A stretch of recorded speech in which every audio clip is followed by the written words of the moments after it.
Thank you very much, Robin, Sir Robin, and good morning, everybody.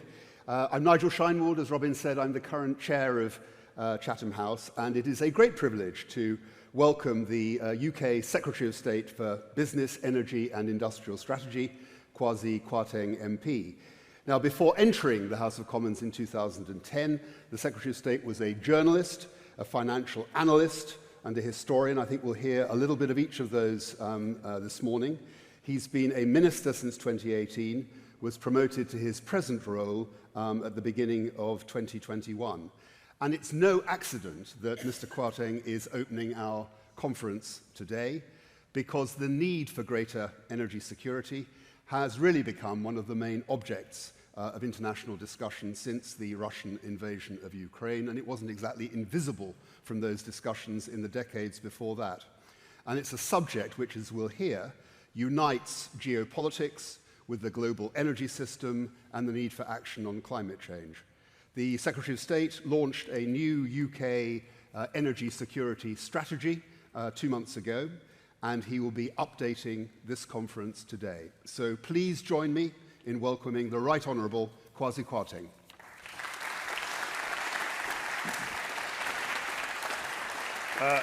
Thank you so much. Good morning. Thank you, Sir Nigel, for inviting me to speak here today. And thank you all for managing to get here with the travel disruptions that we're facing. 4 months ago, a terrible war returned to European soil. The brutality unleashed by Putin's forces has been horrifying, and this has had a profound humanitarian impact, as well as an impact on energy costs and security. However, the gas crisis was not born out of this war. As economies reopened after lockdown and demand increased dramatically, prices inevitably rose. When I speak to my counterparts across Europe and internationally, they are all facing the same challenges. In Germany, the government has restarted coal-fired power stations. In France, system operators are calling on households to take showers rather than baths. No country in Europe is immune, least of all Britain. While the UK gets very little gas from Russia, we are all, of course, vulnerable to gas markets that we are unable to control.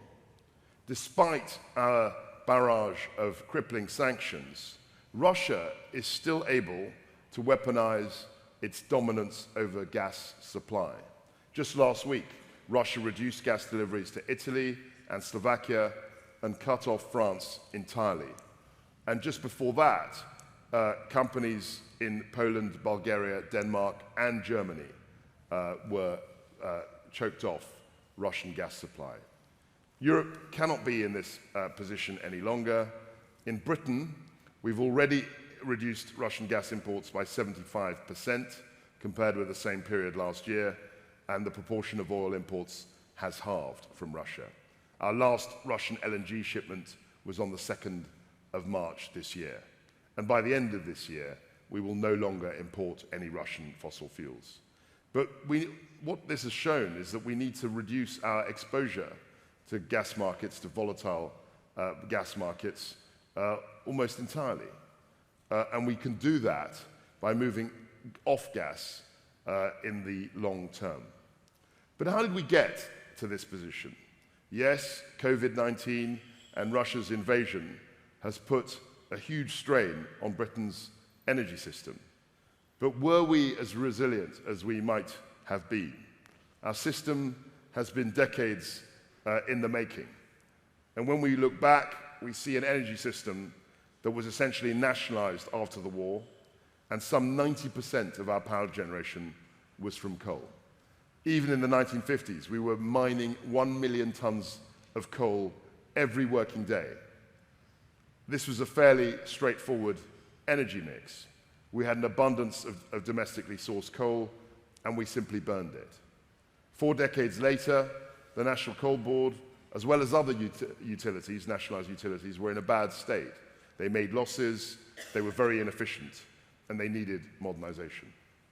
For Prime Minister Thatcher and the Chancellor of the Exchequer, Nigel Lawson, the motive for liberalisation was obvious.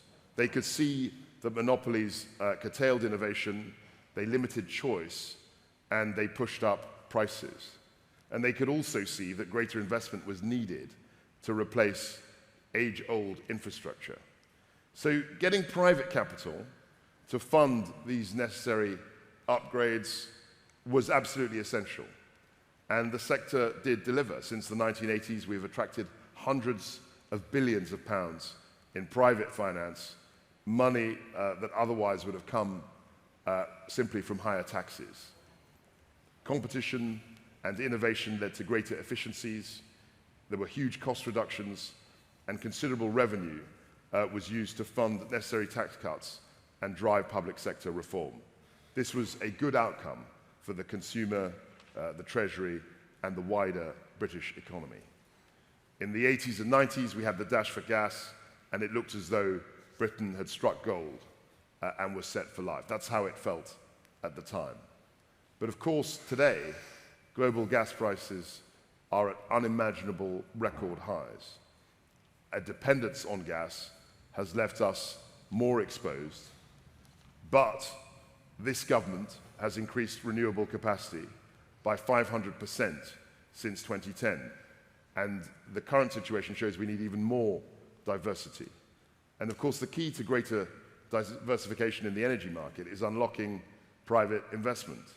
Over the coming decades, Britain will need many hundreds of billions of pounds of investment into clean energy, grid upgrades, new nuclear power, for example. This investment will create hundreds of thousands of good jobs in industries that will be built to last. Private finance is central to the energy transition. It is not the enemy of that transition. It is private capital and deployers of that capital who are investing, creating jobs, innovating, and exporting. We cannot transition without the private sector taking those risks and investing their capital. But it does mean that we need a stable, predictable, and competitive business environment for these companies to continue to invest in the UK. We have a clear long-term plan to attract investment into new technologies, but energy infrastructure, by its very nature, does take time. In the immediate term, we are, of course, exposed to winter, and we have to consider how our resilience shapes up in that challenge. Unlike many in Europe, our energy comes from a wide variety of diverse, reliable, and secure sources. We get the gas we need from the UK continental shelf. We have imports from Norway. We have LNG coming in from all around the world, liquefied natural gas, through impressive port infrastructure. It's the second largest infrastructure in Europe. On electricity, our diversity of supply, I've always maintained, is a great strength. We have the world's second largest installed capacity of offshore wind, only just beaten by China, in fact, only a year ago. We have onshore wind, we have solar power, we have nuclear, we have hydroelectric power, and of course we've got interconnectors between us and countries in Europe. However, despite this diversity of supply, we must be prepared for any scenario, however extreme. Since January, I've been rapidly scaling up our activity to improve winter preparedness and resilience. Earlier this year, I personally requested that National Grid uses the upcoming capacity market auction to the full to mitigate uncertainties. Only last week, I was pleased to host Centrica and Equinor as they signed a major agreement to shore up Britain's gas supply over the next 3 winters.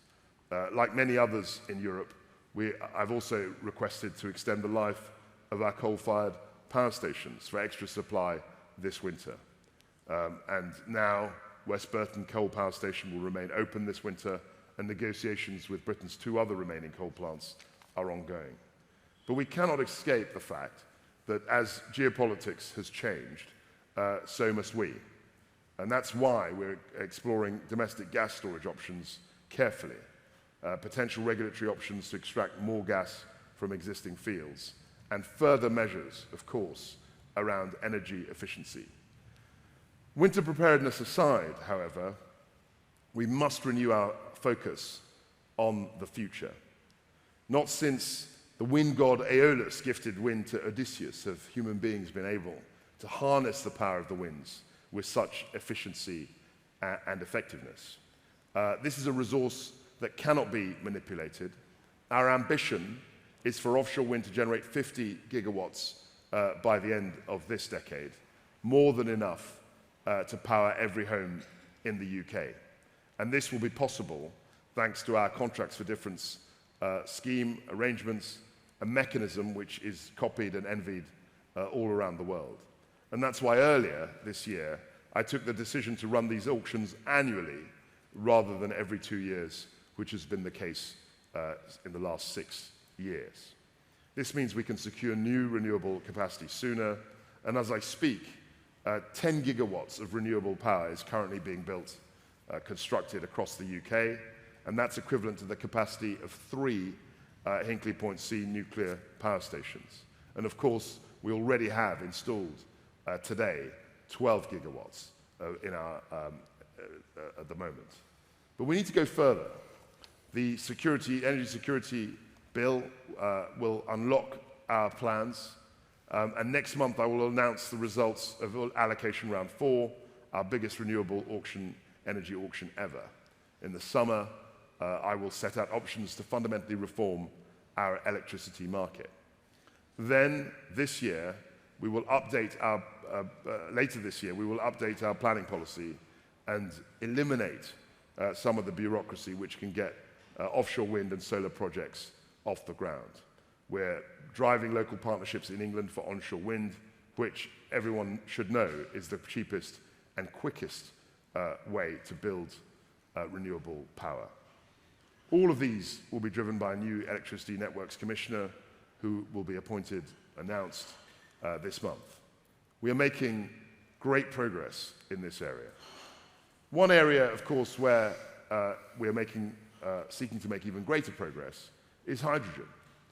Jules Verne, 150 years ago, imagined that water might one day be used as a fuel, furnishing an inexhaustible source of heat and light.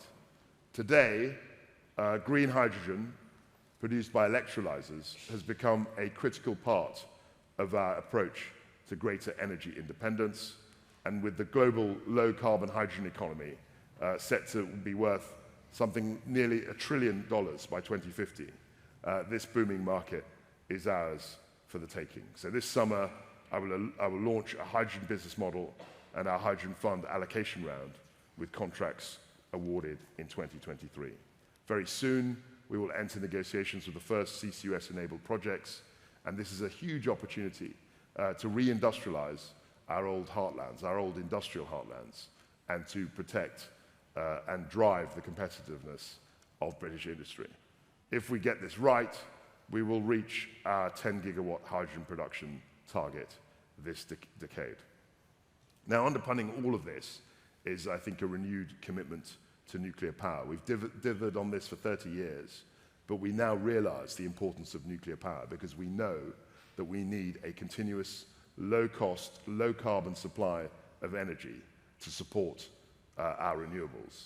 Next month, we'll accept bids to bring nuclear projects to maturity, and we're keen to revive sites from Hartlepool to Heysham, from Wilfer to Trawsfynydd.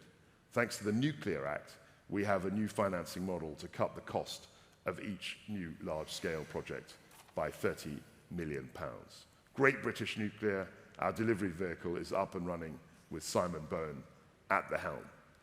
It's tasked with helping these projects through every stage of the development process and developing a resilient pipeline of new builds. Taken all together, we want to see progress on up to 8 new reactors this decade. I'm also obviously focused on our energy needs today. We can look to the future, but we do have an immediate responsibility. And like many other industrialized countries, we cannot move to a clean, secure, and sovereign energy system without continuing to use oil and gas. It would be madness to do as some of our most strident climate activists ask and stop production overnight. Not only would that lead to thousands of job losses, but without gas, we will have no carbon capture and we will have no blue hydrogen production. These will be new industries that will create even more jobs. And I've always taken, personally, a very balanced view of this question relating to our homegrown fossil fuels. We're not going to pander to an extreme climate lobby, but we're not blind to the real dangers we face through climate change. We're not going to indulge in climate skepticism. We're transitioning away from fossil fuels, but it's much better to source the fossil fuels we need here at home, and that's why we're planning another oil and gas licensing round this year. And frankly, we've got to use all the tools at our disposal to ensure our energy security. It's an imperative. It's not a mere option. Earlier this year, when Russian tanks rolled into eastern Ukraine, of course, the whole world changed. And that's why, after much reflection, I asked the British Geological Survey to look again at the science around shale gas extraction in England. They will report back to me next week, and I will consider the next steps. We've always been clear that shale gas could be part of our future energy mix, but we need to be led by the science, and above all, we need to have the ongoing support of local communities. Our plans have been laid out in the British Energy Security Strategy. We remain resolutely focused on creating a clean, affordable, homegrown energy system. And it's not simply a question of climate change, tackling climate change, which we take extremely seriously. It is also a matter of national security. We cannot and will not be blackmailed by dictators with their hands on the gas taps. Energy produced in Britain is the safest option, and that's how we will deliver security, affordability, and sustainability in our energy system. Thank you.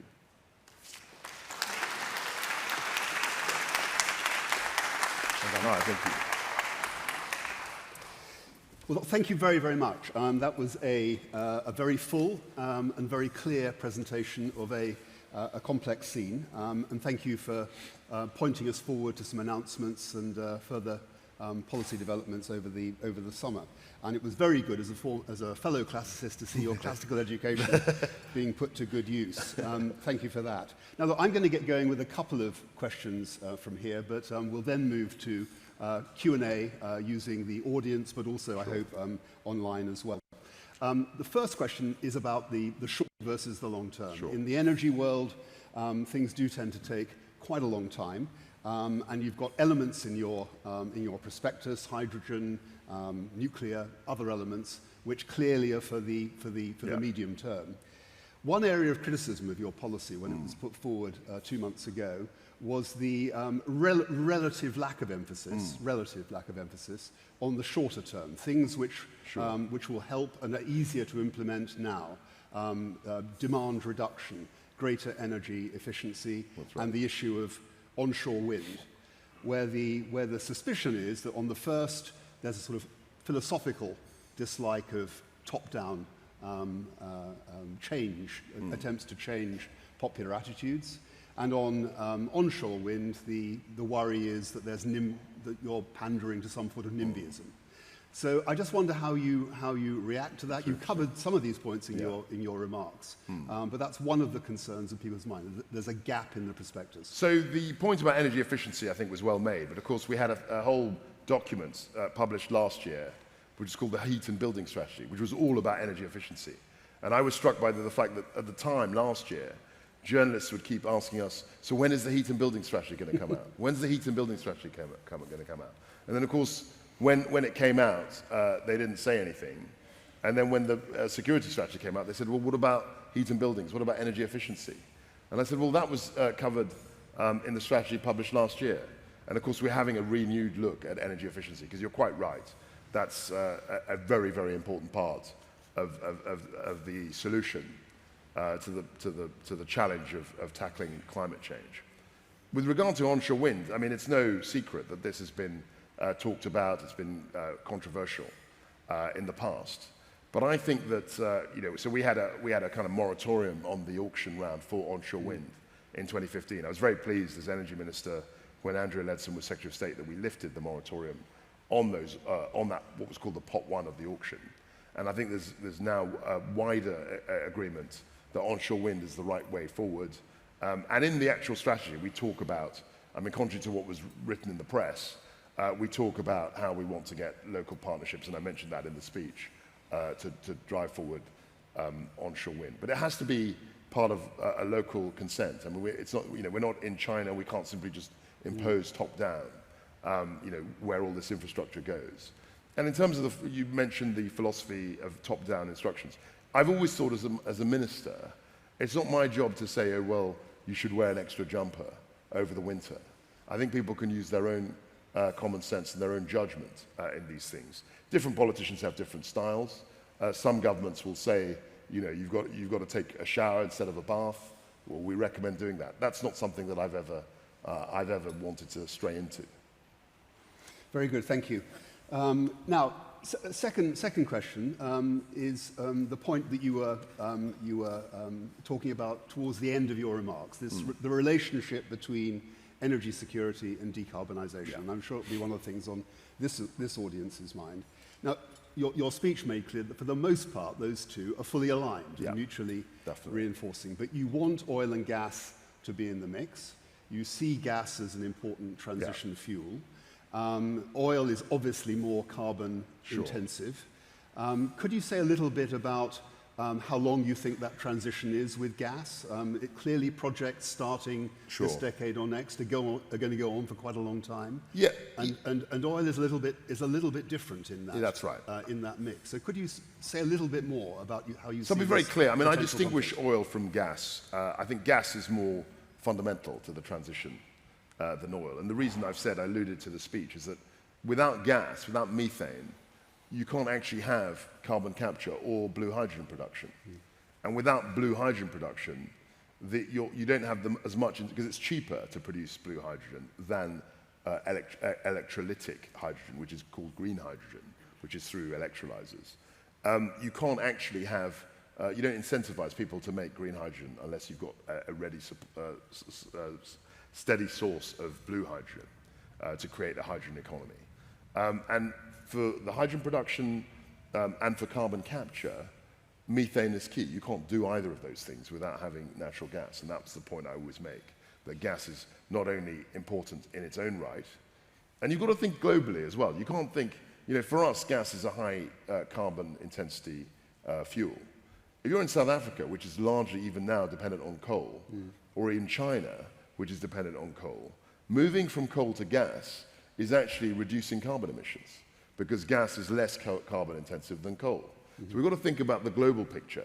And actually one of the things that I alluded to in the speech was that we saw high gas prices last year, largely because of Chinese demand. And a lot of that is being driven by the fact that they're moving away from coal generated electricity, essentially coal burning that I alluded to gas. So gas, I think, is a critically important substance in the transition. Now, you asked me how long it's going to be there for. I can't possibly predict that. All I would say is that these things can move very quickly. I mean, I was just reflecting, in 2012 in the UK, 40% of our electricity came from coal burning. 40%. Today, 10 years later, that's 2%. So we've gone through a huge revolution in terms of how we generate electricity. And most people haven't noticed. I mean, the man in the street, the woman on the Clapham omnibus, won't know or be aware of the fact that coal is a much, much more diminished source of her electricity than was the case only 10 years ago, at the time of the London Olympics. Thank you. Now, questions from the floor, please. Let's make a start. Yes, please. Heather. Please say who you are and if you represent an organisation, which one? Heather Gravy from Open Society European Policy Institute. I see that I'm the guinea pig for the new microphone setup. But anyway, I'm hoping you can hear me. So thank you very much for that overview of what's going on in the UK. How can we, in this very urgent energy transition that's been turbocharged by Vladimir Putin, avoid lock-ins to new infrastructure that will prolong the use of fossil fuels? We see that debate is going on in Germany now, where they've just decided to burn more coal, That's right. but they're still also building LNG terminals. But if there is also exploration, as you were just saying, about new sources of, for example, shale gas, generally speaking, if the state gets involved in encouraging that kind of investment, then people will want to use it for a long time in order to generate the profits. So how do you deal with that trade-off? I think that's a very fair question. But I think, so in terms of the immediate impact, I think we've got to look at everything. That was one of the first things I learned when I was made energy minister 3 years ago, was that you've got to look at a huge diverse of source of supply. And the second thing that I've learned is reinforcing my point about gas. But I think innovation can move much more quickly than I'm an optimist about human innovation. I mean, I look back at the world 30 years ago. There were no mobile phones really. There was no internet really. There was no social media. We lived a very different world. And actually, in those days, we burnt a lot more fossil fuels as individuals than we do today, certainly in the UK. So I think that gas as a transition probably won't, I wouldn't want to put a date to it, but I think we can surprise ourselves at how innovation can really drive things forward. And if we get hydrogen right, I mean, hydrogen is still in its infancy, but if that proves to be a very effective source of fuel, the transition can happen very, very quickly. The question, right in the back there, I believe. Trying to see. Yes, that's right. Thank you. Hello, Shadia Nasrallah from Reuters News Agency. Thanks for taking my question. There's currently a consultation going on the planned levy on oil and gas producers in the British North Sea that was announced a few weeks ago. Is there any flexibility from the government to tweak the propositions, for example, to include renewables in the investment incentive, or to include recent investments in, for example, we have companies like Harbour that have just spent years firing up a new gas field, Tolmount, but they won't benefit from any incentive because they've already paid that, even though the gas is only now coming on stream, or things like decommissioning. Basically, I'm wondering how flexible is the government with regards to the current plans with its special levy on oil and gas producers? So I'll say two things about that. I mean, one, of course, that's an issue for the Chancellor of the Exchequer in terms of fiscal arrangements, fiscal policy, taxes. That's my kind of boring answer. But actually, I can tell you that we are talking about how to flesh out details. The Treasury is talking to companies about how we can, in terms of the rebate, the exemption, and the incentive allowance, if you like, the investment allowance. So, as you say, it's a consultation, and we're fleshing out details, as you would expect, through the consultation process. Jeremy Greenstock in the middle here, if you can bring the mic over. Jeremy, hi. Coming over. To come back, Jeremy Greenstock, Gatehouse Advisory, to come back to your emphasis on private investment. Can you say a bit more about the incentives for that private investment? Because those wishing to continue to invest in oil and gas are worried about stranded assets if you can't name the time period within which you want gas. And those wishing to invest in renewables are worried about the absence of returns within the horizon at the moment. So we need a bit more detail about the incentives you're thinking of to get that private investment. So I think the incentives are quite clear. I mean, if you look at and I alluded to it in my speech, but I could flesh it out more. The contracts for difference scheme, where essentially we pay for the difference between a strike price and a market price and what the companies are prepared to, or what price they're prepared to sell their renewable power. That's been incredibly successful. I alluded to the fact that we've got already 12 gigawatts of installed capacity. So that's clearly, and as a matter of fact, we've spent something like £100 billion since 2014, and 2/3 of that is from private capital. So that's clearly something that's incentivized and will continue to incentivize investment in offshore wind. And we've also extended the auction round to onshore wind, as I said, and solar power. So there are incentives, strong incentives there. I think in terms of the oil and gas, the energy profits levy that the Chancellor announced has quite a strong commitment to essentially you can get back the tax you pay through investment in the UK continental shelf, and we're fleshing out the details as to what that investment, what investments qualify for that rebate, if you like. So that's something that's happening. That's something we will get more clarity on very soon, and I'm sure that will soften the blow. People talk about a windfall tax and all the rest of it, but actually I think this investment incentive means that it can attract more capital without scaring people away with the windfall tax. Bernice, if you're still asking a question. Bernice Lee at the front here. While you're thinking about your question, Bernice, can I welcome Mark Carney, the UN Special Representative for Climate Change, who's taken on a role for Chatham House as our new chair of our panel of senior advisors. You're welcome, Mark. Bernice. Thank you, Nigel. And you know, Mark and I used to live 8 minutes away from each other when he was in London, so it's great to see him here closer even than before. You should follow, Secretary of State, that the more clean energy we generate, the more that energy bills can fall, because we know that clean energy is about, I think, 4 to 6 times cheaper to generate than gas. But right now it isn't the case, and gas is still keeping the bills pretty high. The Chancellor has said that the government should try to make the necessary policy changes to unleash the benefits for consumers of homegrown renewables. My question to you is, will you be able to get it done by Christmas, so that we can feel the benefits already this Christmas? Look, I mean, it's a tricky thing to do, to just reform how the electricity market works overnight.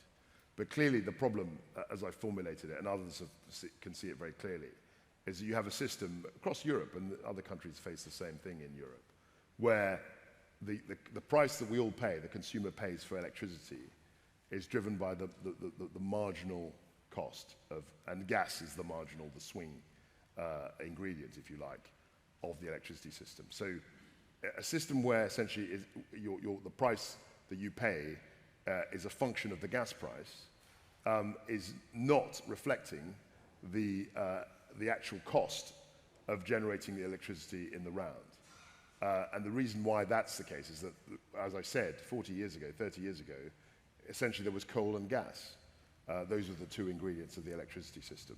Now we've got a system which has got lots more diverse sources of electricity generation, but the problem is that the price that we all pay is still very much largely driven by the gas price. So the problem, the intellectual problem, if you like, is to come up with a system where the cost of actually generating the electricity is more directly reflected in the price that consumers pay for electricity. And that needs some thought in terms of how you construct that market. And it's a very simple problem. A lot of the structures that we have, the pricing mechanisms, came from a world 30 or 40 years ago, where we generated power in a completely different way to the way we do today. And so it's sort of upgrading and scaling and tweaking our system to reflect how we generate power today, not how we generated it in 1980. I'm going to take one question now from our online audience, and it's from Rachel Millard of The Telegraph. Her question is, if we do not want to be blackmailed by dictators, how quickly can we become self-sufficient in energy? So I think, and I always stress this, we're actually quite self-sufficient now. I mean, if you look at the gas mix, 45% of our gas, on average, over the last 4 years, has come from the UK continental shelf. 30% on top of that has come from Norway, and only about 20% has come from LNG imports, and I think something like 5% from interconnectors. So 75% is either coming from gas that we generate, this is of our gas that we generate here, or is imported from Norway, which is a reliable supplier. And if you look outside gas, so gas typically on a normal day would be about 30 to 40% of the electricity mix. The other 60% is a mixture of renewables, which are totally homegrown, in effect, solar, hydropower in Scotland. And so that source of power is almost entirely homegrown. The issue, as I've described it, is that the prices we pay are very much driven by the gas price. And that's the thing we have to solve for. In terms of security of supply, I'm very confident that we are actually a lot more independent. And if you compare us to Germany or Italy, I speak to the German minister, Robert Habeck, or the Italian energy minister, Roberto Cingolani. They are literally importing billions of cubic meters of gas from Russia. And that's luckily a situation we're not in. Thank you. We're going to take two questions together, gentleman at the front, and then... Roland Tannen, a filmmaker and co-founder of Esperanza Productions. First of all, Mr. Secretary, I must congratulate you for emphasising that your energy policy is based on not being blackmailed by dictators, which by definition means we reject the horror being perpetrated by Russia in Ukraine and so forth. And that's why I'm very surprised you seem to be rejecting the possibility of urging people to change their lifestyles, because really at the end of the day, unless we all, or as many of us as possible, get out of the car, cycle more, change our diets, look at all these things. And some very interesting research in Chatham House about moving away from meat and the alternatives and so forth. So I have to ask you, are you missing an opportunity when there is so much support for Ukraine? I would also ask you, has your department done research into the success? I would also put it to you, it's not about telling people to take a shower instead of a bath, but asking them to do so, mobilizing them and showing them the benefits of lifestyle change. Because how are we going to achieve our climate targets? How are we going to really, shall we say, get ourselves off the addiction of dependence on dictators? Because it's not just Russia. Thank you. Thank you. Look, I think... I'm going to go for Tricia first. Okay, so... Tricia de Bourgade. Yeah, coming over. No. Oh, just in front, please. Thank you. What? There we are. You're talking very much about the global picture of energy security for all of us, and we're all sort of involved in the solidarity of making that transition. Are you not worried about nuclear energy in terms of needing a very stable political but also environmental climate for it to function? It has a dual-use technology. Everyone's rushing to decarbonize through the process of nuclear energy, and we saw what happens when we can be held to ransom in Ukraine. And all you need to do is switch off that electricity supply, and we have a nuclear meltdown. Do you not consider those elements in your nuclear energy strategy? Thank you. So shall I answer Please the answer two? them too, yeah, please. So in respect of encouraging people, I think it's a balance. I mean, clearly, we're not in a world where government just says nothing, and we want to see development of greener, more sustainable lifestyles. So the Prime Minister's 10-point plan, for example, there's a whole bit of it, that one of the 10 points is all about cycling more, walking where people can, not using cars, not EVs, the transition to EVs, all of that has been driven by policy and guidance. Where I'm very wary is in actually lecturing people on whether they should wear 2 or 3 jumpers, or as one of our heads of our energy supply companies was recommending star jumps. He was saying that their customers should do star jumps to keep warm. That's not an area where I think ministers have any responsibility or authority to comment on. So it's a balance. And I think I'm much more of a believer in nudging people and encouraging and setting up a framework than direct encouragement. And I was struck when I read the newspapers about the French saying you should take more showers than baths. I mean, that's not something that I think any British minister would opine on publicly. I think people are sensible enough to make their own judgments. And they are changing. People are already changing their lifestyles. I mean, I mentioned the early 90s. Lots and lots, veganism, vegetarianism, these are things that have come leaps and bounds in the last 10, 15 years.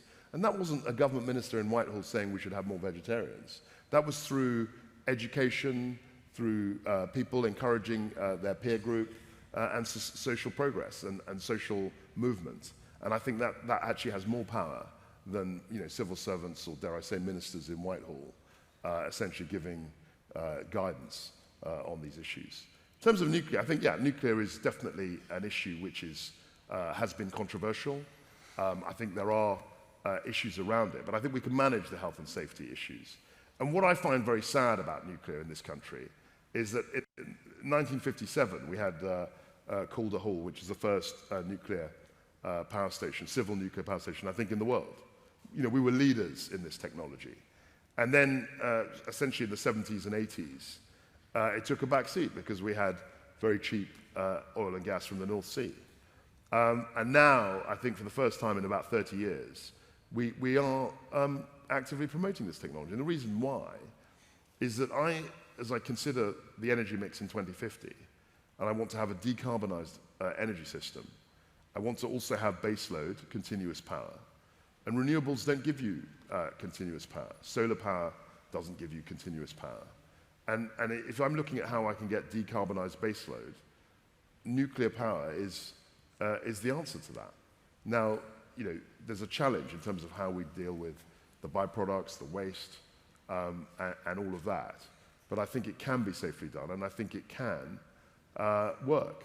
You only need to look at France. I'm sure, I don't know what your holiday habits are, but if anyone who goes to France, 70% of the electricity is generated by nuclear power.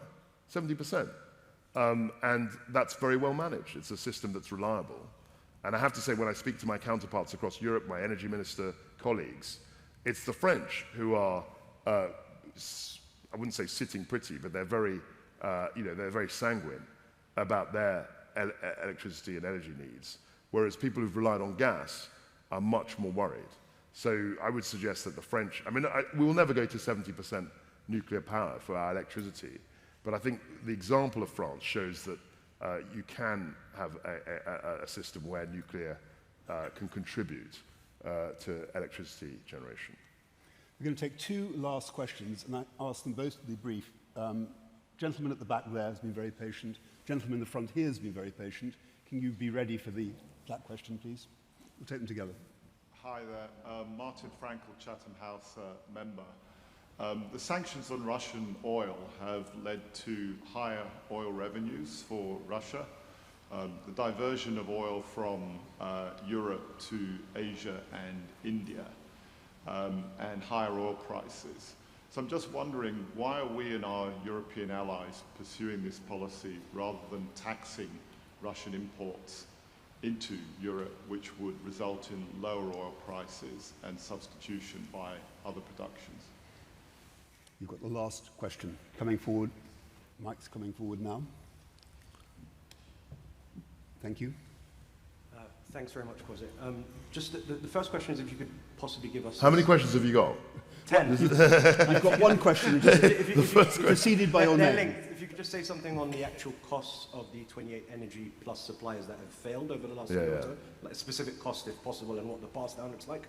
And on the point on decarbonisation, UK from Glasgow to Sharm el-Sheikh, how does the conversation change when engaging with international partners, non-OECD, given where we are today? Thank you for being brief. So in relation to oil, I'm not sure what figures you're looking at. I mean, anecdotally, and from what I've read and seen and spoken to people, that the oil that Russia sells to China is at about a 20 or 30% discount from the market.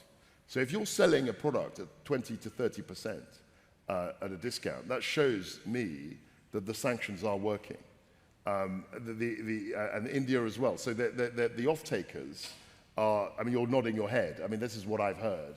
That there is a discount. We can have a conversation about this, but I'm definitely apprised of the fact that there is a sharp discount, and they're much more reliant on China and India as off-takers for their hydrocarbons. I think you would agree with that, and I think that that's something which, in the long run, will be damaging to Russia, and I think in the long run it'll be beneficial to Europe to move away from dependence on Russian hydrocarbons. I get your point about the tariff.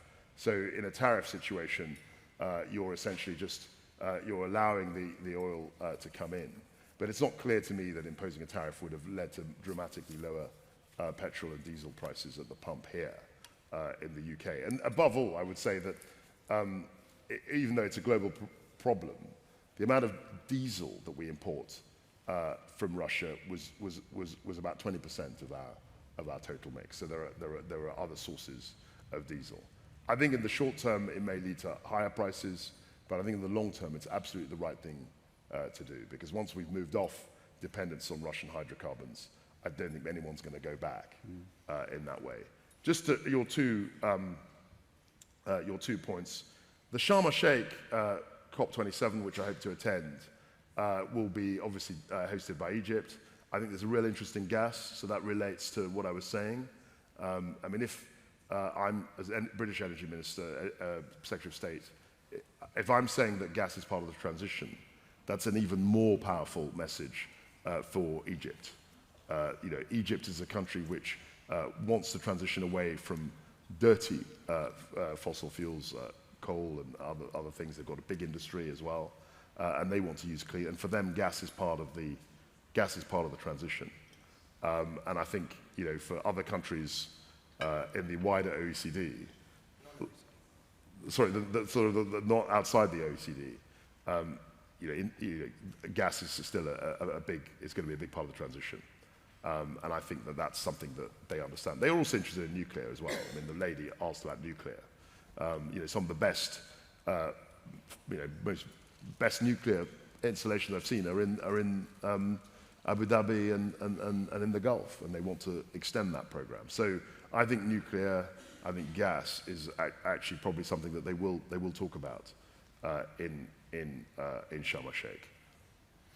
I'm going to ask one last question. You were born in 1975, so you won't personally remember very much of the 70s. No. But it's the 70s people are talking about at the moment, with strikes, actually the volatility of politics, and arguably energy. People say it's back to the 70s and greater government intervention. And how does the author of Britannia Unchained feel about that? Well, yeah, I mean, 2012, when that book was published, was a very different world, as you remember. And actually, you know, there are similarities to the 70s, given the energy price shock. But I think people forget that in the 70s you had, I would say, an even more unstable situation. I mean, at the end of the decade, you had revolution in Iran. That caused the second oil shock, which led to a very sharp recession in the very early 80s. You had interest rates at, 50, I mean, Mark will correct me, 15, 18%, the Volcker, when he was central banker. So I think there are some similarities, but I think in a way we should be able to manage this economic situation better or less drastically than the 1970s. And actually, just as a local politician, someone who has been a local politician, you know, I stood first in Brent, and they still remembered when I stood in 2005 how their rates doubled every year in 74, 75 and 76. The rates, the council tax effectively that they were paying doubled in nominal terms every single year, in 3 years in a row. And that had a devastating effect. I mean, inflation in the year I was born, I think, was 25% in the UK. So we can draw comparisons, but I think the comparisons are exaggerated, or the similarities are exaggerated. Ladies and gentlemen, please thank Kwasi Kwarteng for getting our conference off to a great start. Thank you.